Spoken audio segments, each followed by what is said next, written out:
Those against? Abstention. The draft resolution has been adopted as Resolution 2728, 2024.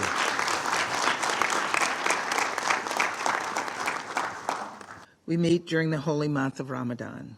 This should be a season of peace for Muslim communities around the world. Just as October 7th, Simchat Torah, should have been a day of peace for Jewish communities. This resolution rightly acknowledges that during the month of Ramadan, we must recommit to peace. Security Council resolutions are binding, and if Israel is not going to implement it, then it is the duty of the Security Council to use Chapter 7 to take measures and punitive measures in order to make them obey the resolution of the Security Council. Will those in favor of the draft resolution contained in document S/2024/254 please raise their hand?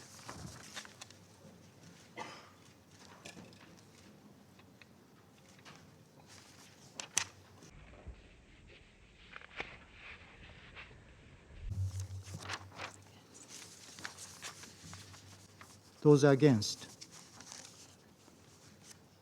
Abstention.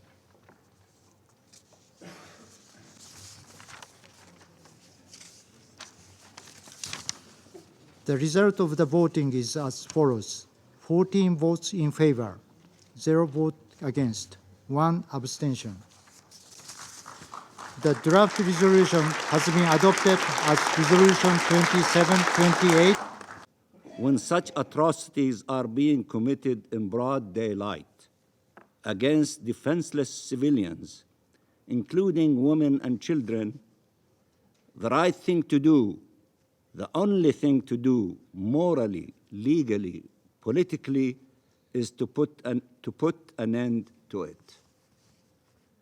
There can be no justification for war crimes, crimes against humanity and genocide. Accepting any justification for such crimes is renouncing our humanity and destroying the rule of international law beyond repair.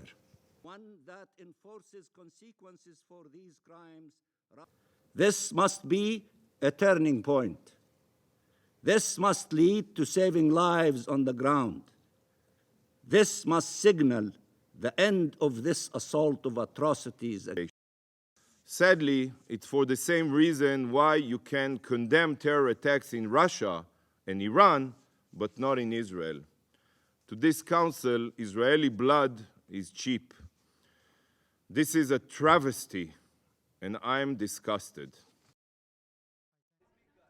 We are happy that the Council has successfully adopted the much-needed resolution to demand the immediate ceasefire in Gaza and the release of hostages. It also demands that the parties comply with their obligations under international law in relation to all persons that they detain.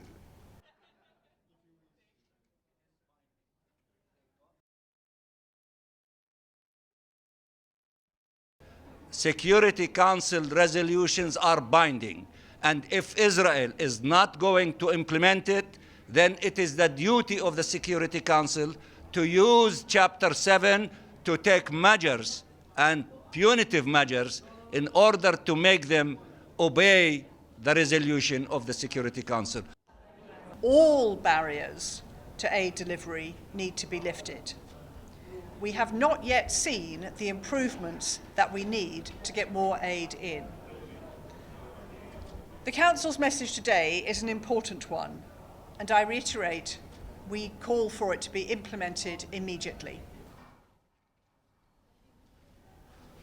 Colleagues, today this Council spoke out in support of the ongoing diplomatic efforts led by the United States, Qatar, Egypt, to bring about an immediate and sustainable ceasefire, secure the immediate release of all hostages, and help alleviate the tremendous suffering of Palestinian civilians in Gaza who are in dire need of protection and life-saving humanitarian assistance.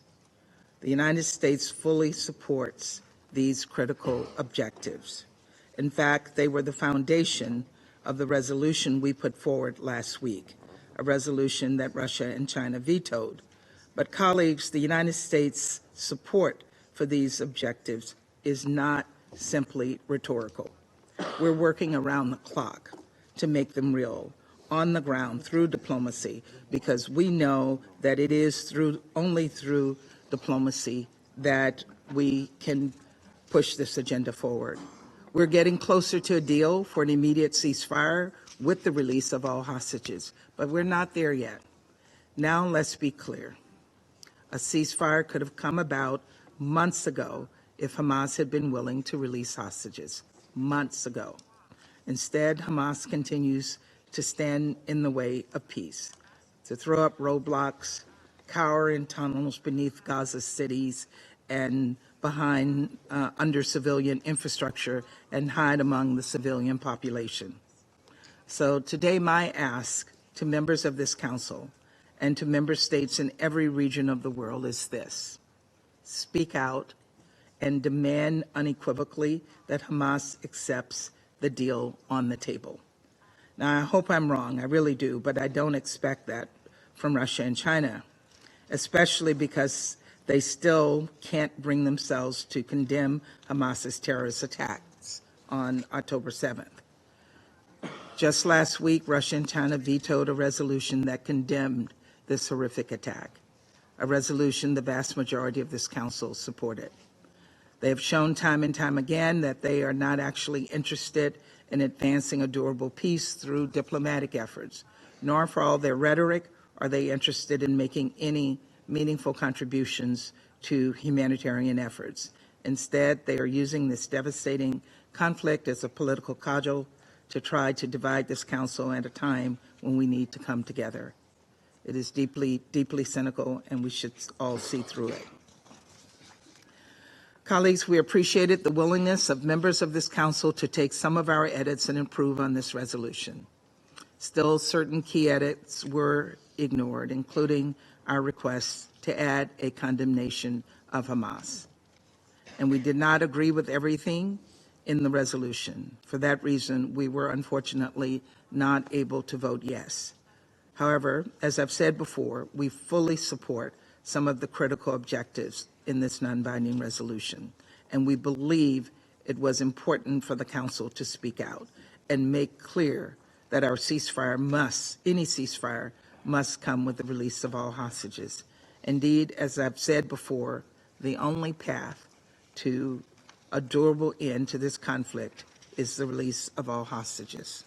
Critically, a ceasefire and the release of hostages will allow much more humanitarian aid to get into Gaza at a time when famine is looming large, and provide an opportunity to work toward a sustainable cessation of hostilities, toward a future where Hamas can no longer threaten Israel and never repeat October 7th, and no longer control Gaza and use civilians as shields, toward a future where Palestinians and Israelis live side by side in peace in two democratic states of their own, something that will never happen with Hamas, a terrorist organization dedicated to the destruction of Israel and the killing of Jews, a terrorist organization this body still fails to condemn, controlling Gaza. Colleagues, we meet during the holy month of Ramadan. This should be a season of peace for Muslim communities around the world. Just as October 7th, Simchat Torah, should have been a day of peace for Jewish communities. This resolution rightly acknowledges that during the month of Ramadan, we must recommit to peace. Hamas can do that by accepting the deal on the table. A ceasefire can begin immediately with the release of the first hostage. And so we must put pressure on Hamas to do just that. This is the only path to securing a ceasefire and the release of hostages, as we have all called for today. That is what this resolution means. A ceasefire of any duration must come with the release of hostages. This is the only path. Thank you very much, Mr. President.